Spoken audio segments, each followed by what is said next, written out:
सुप्रभात प्यारे बच्चों, इकोनॉमिक्स में बीए पार्ट फर्स्ट के लिए हम इम्पॉर्टेंट टॉपिक्स उपभोक्ता की बचत पढ़ेंगे। Consumer surplus. मैं Aruna Gupta, SPC government college की एसोसिएट प्रोफेसर इकोनॉमिक्स। आज हम कंज्यूमर सरप्लस के बारे में जानकारी प्राप्त करेंगे। कंज्यूमर सरप्लस इकोनॉमिक्स की एक महत्वपूर्ण धारणा है। इस धारणा के अंतर्गत हम ये अर्थशास्त्री मानते हैं कि व्यक्ति बाजार में जब कोई वस्तु खरीदने जाता है तब पहले वह ये सोचता है कि उसके लिए ये वस्तु इतनी उपयोगी है और उसके लिए वो इतनी कीमत तक देने को तैयार है। पर अगर बाजार में उसे वह वस्तु उस कीमत से कम कीमत पर मिल जाती है तो उसे एक संतुष्टि का एहसास होता है।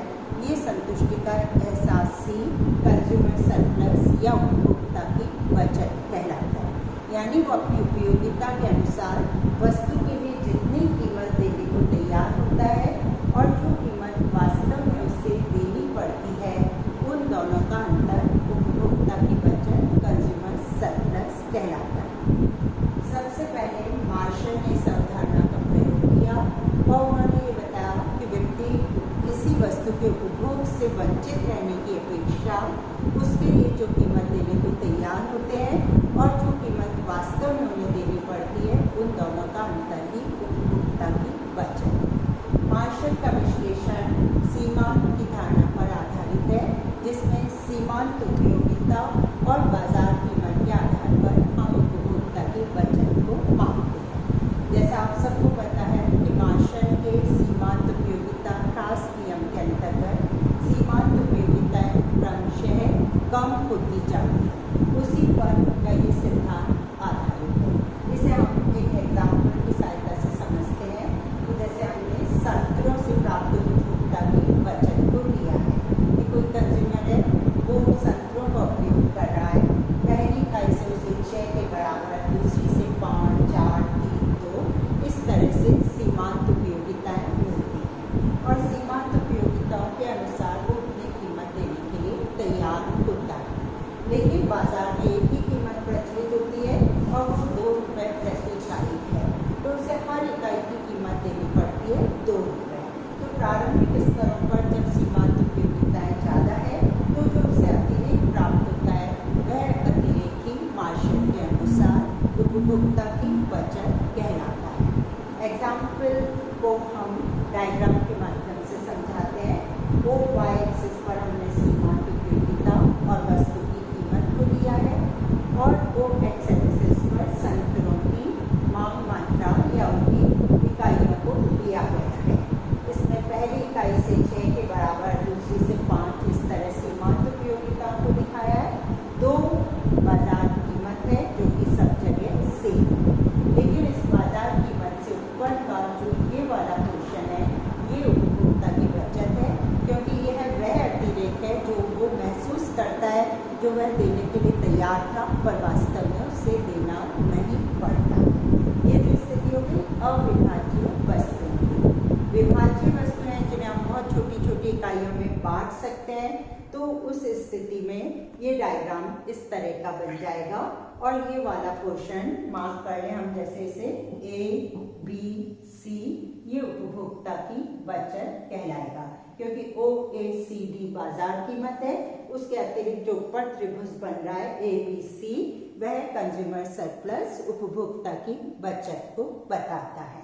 मार्शल के विश्लेषण में वही कमियां रही हैं जो कि उनके सीमांत संबंधी सभी सिद्धांतों में है कि उन्होंने उपयोगिता को अंकों के रूप में मापा, मुद्रा की सीमांत उपयोगिता को स्थिर माना वगैरह वगैरह। उसके सुधार के रूप में फिर हिग्स ने तटस्थता वक्र पर आधारित अपनी अवधारणा द्वारा उन्होंने कंज्यूमर सरप्लस उपभोक्ता की बचत को बताया। हिग्स ये कहते हैं कि मौद्रिक आय के रूप में उपभोक्ता को जो लाभ, जो उपयोगिता महसूस होती है, वह कंज्यूमर सरप्लस उपभोक्ता की बचत को मापने का सर्वश्रेष्ठ तरीका है। तटस्थता वक्रों का इन्होंने प्रयोग किया। ये कहते हैं पहली स्थिति में उपभोक्ता IC1 के ई बिंदु पर स्थित है, जहाँ पर वह OXX की मात्रा का उपयोग करता है और उसके लिए AM मौद्रिक आय खर्च करने को तत्पर होता है। ये स्थिति कब है? जबकि उसे बाजार कीमत का पता नहीं है। जब उसे बाजार कीमत की जानकारी हो जाती है तो वह AB कीमत रेखा पर आ जाता है। AB कीमत रेखा पर E1 बिंदु पर स्पर्श करता हुआ IC2 है, जिस पर वह संतुलन की स्थिति में होगा। उसी OX मात्रा के लिए अब वह AM नहीं देता है, बल्कि वह केवल AS मौद्रिक आय खर्च करता है। तो SM प्रति इकाई या MSE1E के बराबर उसे मौद्रिक आय के रूप में जो लाभ प्राप्त होता है वो ही वास्तव में कंज्यूमर सरप्लस, उपभोक्ता की बचत है। तो उपभोक्ता की बचत एक एहसास है जो कि व्यक्ति को संतुष्टि के रूप में प्रतीत होता है, चाहे वो मौद्रिक आय के रूप में हो या सीमांत उपयोगिता में वृद्धि के रूप में हो। ये धारणा बहुत महत्वपूर्ण है अर्थशास्त्र में। इसका कई क्षेत्रों में प्रयोग किया जाता है। सबसे पहले जैसे ये उपभोग मूल्य और विनियोग मूल्य में अंतर को बताती है। बहुत सारी चीज़ों का उपभोग मूल्य काफ़ी ऊंचा होते हुए भी अगर वो वस्तु मार्केट में कम कीमत पर मिल रही है या बहुतायत से उपलब्ध है तो बाजार में उसकी कम कीमत होती है। जबकि कुछ वस्तुएं ऐसी होती है जैसे हीरा वगैरह जिनका उपभोग मूल्य बहुत कम है, लेकिन वो वस्तुएं इतनी दुर्लभ है तो उसका विनिमय मूल्य अधिक होता है। इसी तरह विभिन्न देशों में विभिन्न समय आदि अवधियों में आर्थिक स्थितियों की तुलना करने में कंज्यूमर सरप्लस बहुत महत्वपूर्ण है। जिस देश में उपभोक्ता की बचत ज़्यादा होगी, हम ये कहेंगे कि आर्थिक दृष्टि से वो ज़्यादा सक्षम देश है।